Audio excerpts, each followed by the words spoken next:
Stock market নামটা তো আমরা সবাই শুনেছি তাই না?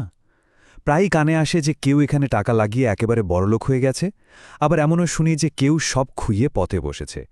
তো চলুন আজকের এই আলোচনাতে আমরা ঠিক এই জিনিসটাই একদম সহজ করে বোঝার চেষ্টা করি। তাহলে আসল প্রশ্নটা কি? স্টক মার্কেট জিনিসটা ঠিক কি, আর এর শুরুটাই বা হলো কিভাবে?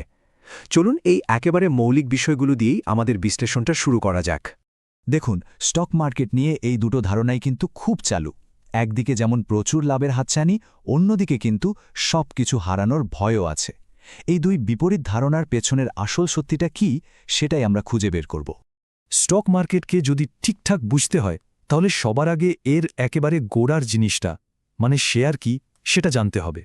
সবচেয়ে সহজ করে বললে স্টক মার্কেট হলো একটা বাজার, কিন্তু এখানে আলু পটলের বদলে কোম্পানির মালিকানার অংশ অর্থাৎ শেয়ার কেনাবেচা করা হয়। ব্যাস এটুকুই। ভাবুন তো একবার, যখন কেউ কোনো কোম্পানির একটা শেয়ার কেনেন তখন আসলে কি হয়?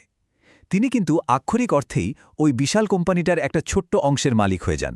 স্টক মার্কেটের এটাই হলো সবচেয়ে জরুরি আর মূল ধারণা। কিন্তু মাথায় প্রশ্ন আসতেই পারে, একটা কোম্পানি কেন তার নিজের মালিকানার অংশ বেচতে যাবে? কারণটা আসলে খুব সোজা। ব্যবসাটাকে আরও বড় করার জন্য তাদের টাকার দরকার হয়। আচ্ছা, একটা সহজ উদাহরণ দিয়ে ব্যাপারটা বোঝা যাক। ধরুন একটা দোকান খোলা হলো। হ্যাঁ, এখন ব্যবসাটা বড় করতে হবে, তার জন্য দরকার 1,00,000 টাকা। তখন কি হলো?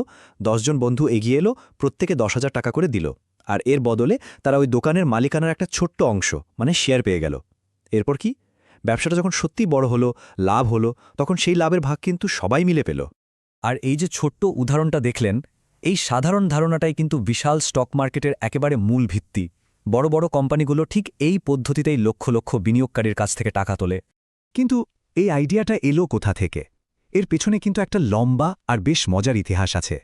এর শুরুটা কিন্তু আজকের নয়, প্রায় 400 বছর আগে। ভাবা যায়, সেই 1602 সালে ডাচ ইস্ট ইন্ডিয়া কোম্পানি প্রথম শেয়ার বাজারে ছাড়ে, আর এই কেনাবেচাটা হতো নেদারল্যান্ডসের অ্যামস্টারডামে, যেটাকেই বলা হয় পৃথিবীর প্রথম আধুনিক স্টক মার্কেট।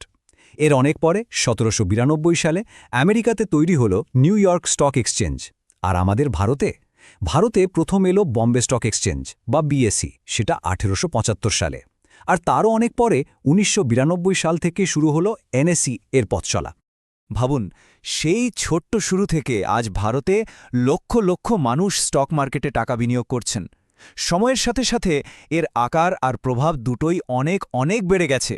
বেশ, আমরা তো ধারণা আর ইতিহাসটা বুঝলাম, কিন্তু এবার বাস্তবতার আরেকটা দিকেও নজর দিতে হবে, আর সেটা হলো ঝুঁকি।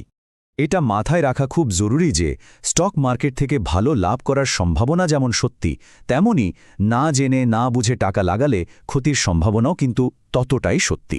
দুটোই বাস্তব। আর এখানেই সবচেয়ে বড় ভুল ধারণাটা ভাঙা দরকার।